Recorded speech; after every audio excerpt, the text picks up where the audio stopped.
Hello friends, welcome to খেল দুনিয়া। ডার্বির আগে হার ইস্ট বেঙ্গলের। মুম্বাই সিটি এফসির কাছে 3-2 গোলের ব্যবধানে হার ইস্ট বেঙ্গলের। ম্যাচটা কিন্তু প্রথম থেকে ইস্ট বেঙ্গল একেবারেই ভালো শুরু করেনি। মুম্বাই সিটি এফসি প্রথম থেকেই ম্যাচটা কন্ট্রোল করছিল এবং একের পর এক অ্যাটাক করছিল। ইস্ট বেঙ্গল সেই সময় কিন্তু দিশেহারা ছিল। তারপর কিন্তু মুম্বাই সিটি এফসি 5 মিনিটের ব্যবধানে পরপর 2টো গোল করে ম্যাচের ফল 2-0 করে দেয়। তবে সেকেন্ড হাফ যখন শুরু হয় ম্যাচ কিন্তু পুরো অন্যরকমভাবে চলতে শুরু করে এবং ইস্ট বেঙ্গল কিন্তু সেই সময় একদম চালকের আসনে ছিল। একের পর এক অ্যাটাক করেছিল, সেইগুলো কিন্তু গোল করতে পারছিল না। তবে অবশেষে সেই গোল ইস্ট বেঙ্গল পায় 2-1 করে দেওয়ার পর মুম্বাই সিটি এফসির কাছে সুযোগ এসেছিল একটা এগিয়ে যাওয়ার, কিন্তু সেইটাও কিন্তু তারা নষ্ট করে। তারপর কিন্তু ইস্ট বেঙ্গল একেবারে 80 মিনিটের মাথায় গিয়ে 2-2 করে দেয়।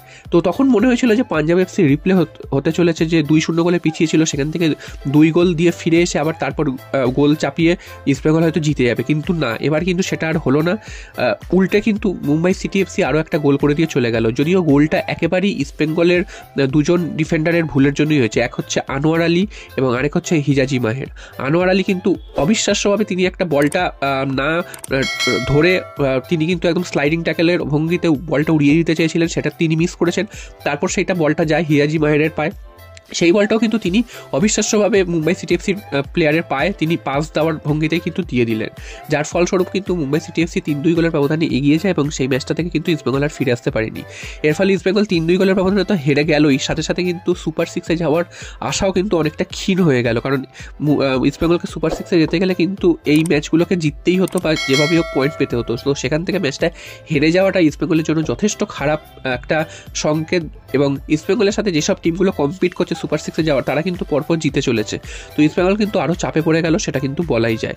এরপর চলে আসি কলকাতা ডার্বির কথায়। কলকাতা ডার্বি কোথায় হবে এটা নিয়ে সব থেকে বড় উত্তেজনা ছিল এতদিন, যে কলকাতায় তো হচ্ছে না সেটা বুঝেই গেছিলে, কারণ অপদার্থ পুলিশদের জন্য এই কলকাতায় কিন্তু এই ম্যাচ করা সম্ভব হচ্ছে না। তারা অন্যান্য সমস্ত ইভেন্ট করতে পারে, তবে কলকাতায় যে খেলা হবে সেই খেলাটা করার সময় তাদের যত সমস্যা তৈরি হয়।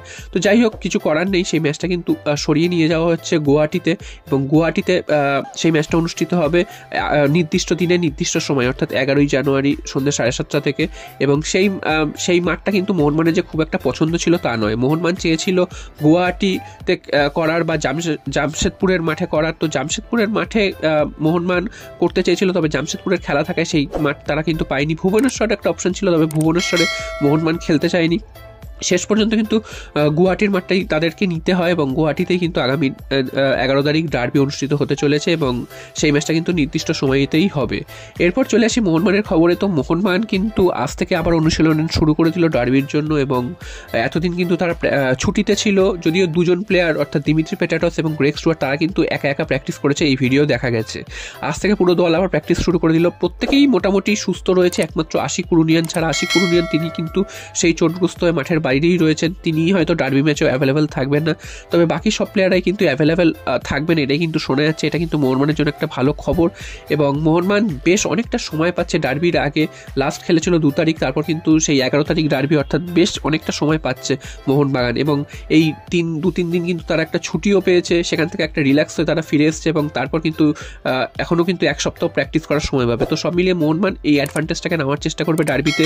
প্রথম লেগের ডার্বিতে মোহনবাগান কিন্তু হেলায় হারিয়েছিল ইস্টবেঙ্গলকে, অনেকগুলো গোল করতে পারতো, তবে সেই 2-0 গোলের ব্যবধানে জিতেছিল। তো দেখা যাক এবারের ডার্বিতে কি রেজাল্ট হয়। তো সমর্থকরা তো বঞ্চিত হবেই মাঠে বসে ডার্বি দেখা থেকে, সেটা তো একটা ব্যাপারই। তবে গুয়াহাটিতে কতটা দর্শক হবে বা ডার্বির মতন এত বড় একটা খেলা সেখানে পুরো মাঠ ভরবে কিনা সেটাও কিন্তু সন্দেহ থাকছে। তো দেখা যাক শেষ পর্যন্ত কি হয়।